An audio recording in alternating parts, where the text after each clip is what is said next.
Hello and welcome back to Vox Mundi! As I am going away on a short vacation, I'd like to give you all an overview of the world. So, after I've given you this overview of the world, you should know exactly what kingdoms there are, etc. And that means that you can keep on suggesting nice and fun goals for me while I am away. After I'm back, I'll take a look at all of them and evaluate.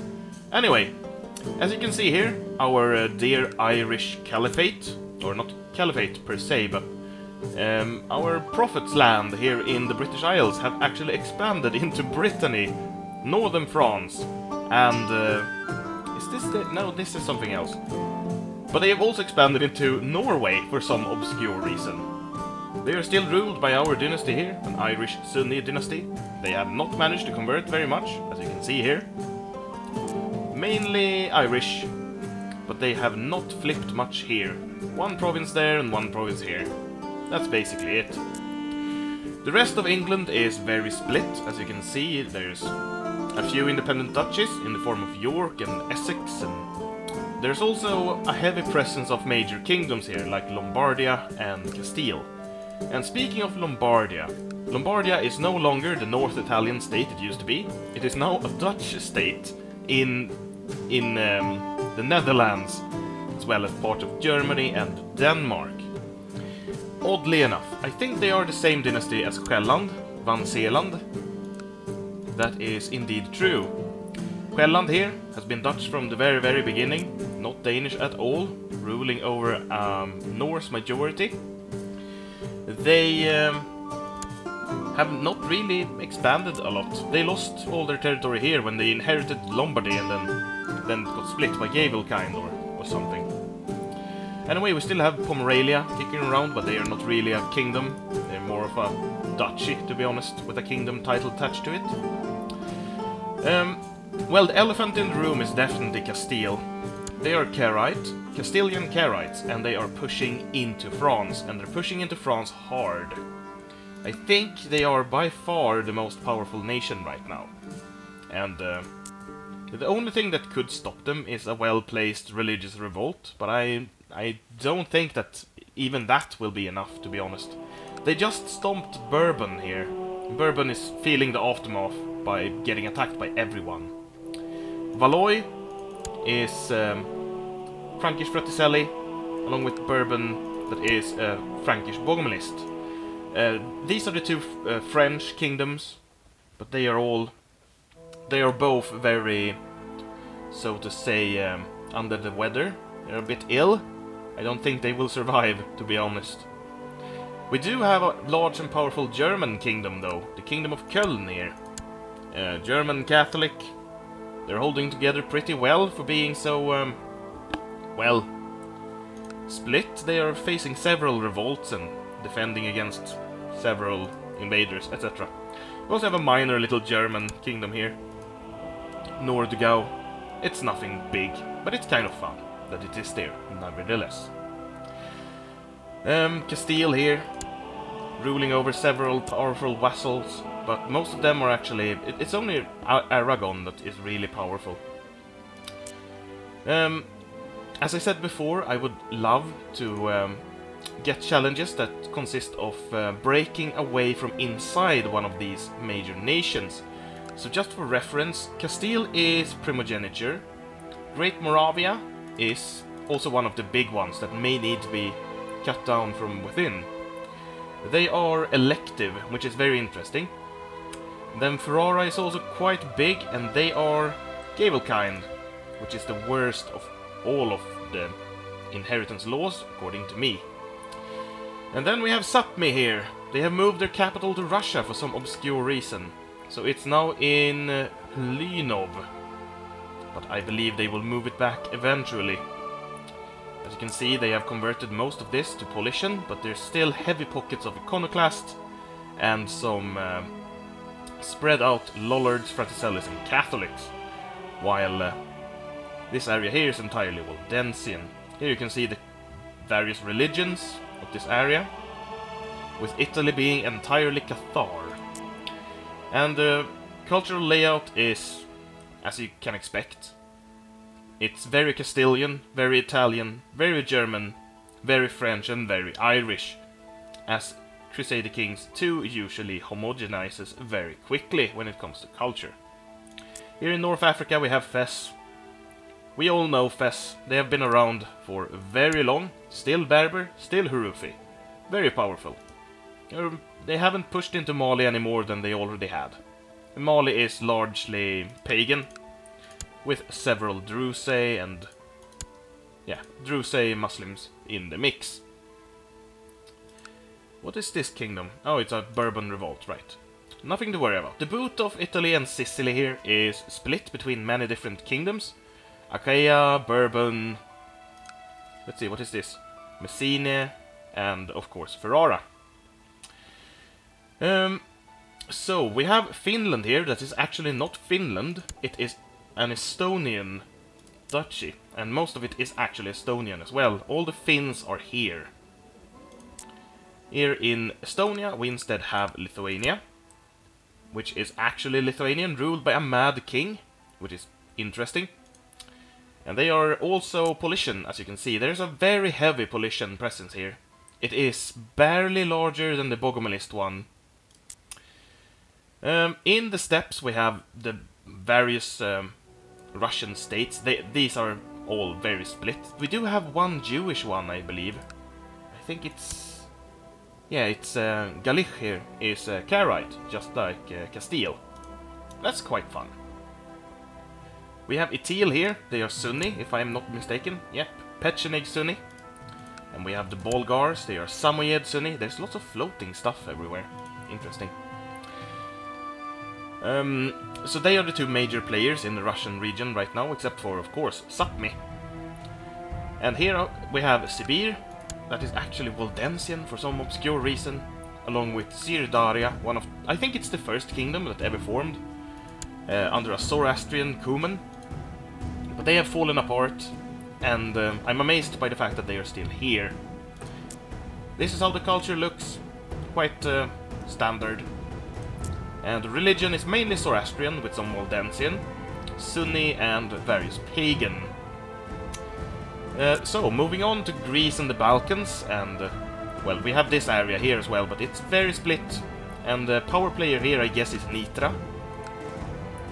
Nitra is a Bohemian Waldensian duchy. Duklja is Serbian. Yep, it is Serbian and Waldensian. They have finally converted almost all of these territories to Waldensian. They used to be monothelite, I believe, but that was a long time ago. And we do not have a lot of Serbian, but it's spread decently, I have to say. It's at least spread beyond its starting point. And then we have the Greek states. We have Thrace, a very powerful kingdom. Definitely stronger than Achaia here, but they haven't fought that much. One is Paulician and one is Orthodox. Yep. Oh, by the way, I think Thrace is actually a theocracy. Yep. The Patriarchate of Thrace, ruled by the Ecumenical Patriarch. What the hell? Wait, he was married to the Queen of Korsun, but the Queen of Korsun was murdered. What the hell happened there? That was a weird drama, I have to say. Achaia is a normal kingdom, I believe. Yes, they are. And here we also have Albania, that we cut down to size with Kordox here. Kordox, of course, being the Kurdish secret state we played as the last 3 episodes. Albania is mostly gone. I don't think they will survive, not with the mad holy warring Cyprus and Itil to their north. I believe they are going to be gone soon. We also have Derbent hiding here in Crimea, along with Crimea and Korsun. They were originally here, but they had to flee. Because they got kicked out by a religious revolt, I do believe. Yes, they were indeed. The religious situation looks like this. As you can see, mainly Orthodox with some Paulician. And then Sikris here and Iconoclasts in the north. And the culture is Greek with Armenian and Kurdish. And Alans in the north. Here we have the most powerful nation in the game. It is actually not Castile, but Baghdad. Baghdad is Levantine and Sikri, and, well, very, very, very powerful. And I do believe that Oman actually converted back from being Ibadi to Sikri. So that is quite fun, and sad at the same time, because it was fun when they were Ibadi, as Ibadi is one of those religions that convert over to something unique in EU4. And, well, now we are all a big happy family here, because most of these nations are Sikri. Persia, Oman, Baghdad, and Kardax. Egypt, on the other hand, is actually still Sunni, ruled by Egyptians. We have two Damietas here, which is quite fun. We do have Damietta, the green Damietta, and then we have the purple, or whatever the color is, Damietta. And they are not fighting very much, so I have no idea. Actually, are they? Yes, they are actually fighting. Because one is Yazidi and one is Sunni, so rivalry has ensued. Here in Ethiopia, I am absolutely amazed by the fact that no kingdom has arisen, as they usually arise here in my other Observer games. Instead, we have like 1 billion different Orthodox states. There's not a single religion here but Orthodoxy, so they have really been going at it, converting. It's very interesting to see. It's mostly Ethiopian with some Nubian up here. And we do not have a single Bedouin state, actually. That's very interesting. And of course Ferrara still holds Mecca, and I have absolutely no idea why the Muslim states have not taken Mecca back. It's just so absurd seeing it controlled by Italy, or Ferrara, and actually converted to Cathar. So weird. Anyway, moving on to Persia. In Persia we do have the orthodoxy of Zoroastrianism, Mazdaki, but they are suffering incredibly heavy losses at the hands of the Sikris right now. Let's see here. Your ruler is a Manichaean. Oh, right, so not only Sikris, but also heretics, obviously. And yeah, this area here is not very interesting. It's very shattered. Could use a uniting, or two even. Maybe on the Khiva? I don't know. Anyway, in India, all of the kingdoms are concentrated in the north. And since the last episode, I fixed the fact that Delhi never formed a kingdom. It was because they had Delhi as their primary duchy, and Delhi didn't have a titular kingdom that could be created. So I just switched to one of the others, created it, and renamed it Delhi to simulate the fact that it's supposed to be Delhi. I will fix this in the mod later on, but this is a temporary fix. So, we have some Muslim kingdoms here. We have Sikri, and we have Savira, that is, I do believe, Sunni. Yes, it is Sunni. So we have some rivalry here, along with these two, I believe, Buddhist kingdoms. Yes, a Buddhist kingdom, and a Buddhist kingdom. And I think this is Buddhist as well. Yeah, so we have 3 Buddhist kingdoms. One Jewish, Shunar here, that is actually suffering some losses at the hands of Assam. Assam is obviously in the Nestorian, as we already know. And in the south here we have a mix of Buddhists and Hindus. Actually, mostly Buddhists, and some pagans even, and a few Jains. So, nothing really going on here in the south of India, except for the fact that this guy could create a kingdom if he wanted to. Not sure why he isn't doing that. Is Mayanapura also a kingdom? It looks like the answer to that question is no, he has just not created it yet. He should be able to... No, he isn't able because he doesn't have enough karma. Right. So that is why he hasn't created a kingdom. So we do have a kingdom on the income here. It's going to be called Manyapura. Yeah, Manyapura. And be a Hindu kingdom, I believe. Yes. Yeah, that guy is Hindu. So we're going to see a Hindu kingdom in the south. So that's a quick overview of the world. And I also added something to the mod by suggestion from one of my viewers. And that is the fact that there are no Sayyids in the world. And Sayyid is a Muslim that is patrilineally descended from Muhammad. And you need that trait to be able to form a caliphate. So what I did is I added in a decision that allows any Muslim man that is an adult and rules a kingdom or empire and has been to Mecca and back, as well as a few other traits, if they sacrifice 3,000 piety and 1,500 prestige, they can claim the Sayyid trait. So they may be a lost ancestor, or they may simply forge a claim or something, but it doesn't matter, because what it does is it allows them to create caliphates.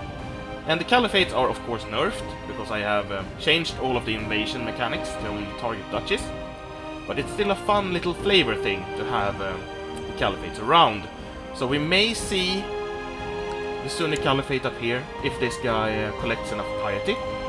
We may see a secret caliphate down here, if this guy collects enough piety. The AI sometimes just hoards piety, as can be seen here, I think. No, that's not the guy. Who was the guy? I remember seeing someone down here with like 1 billion piety, like 5,000.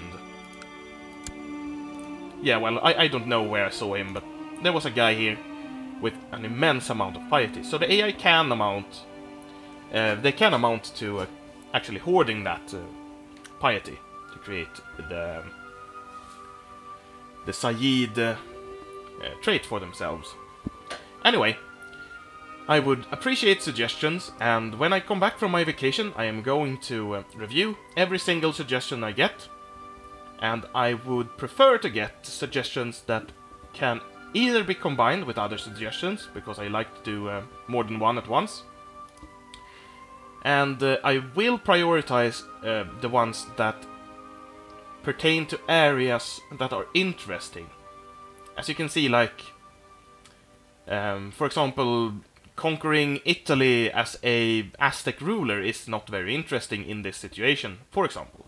It's just very random.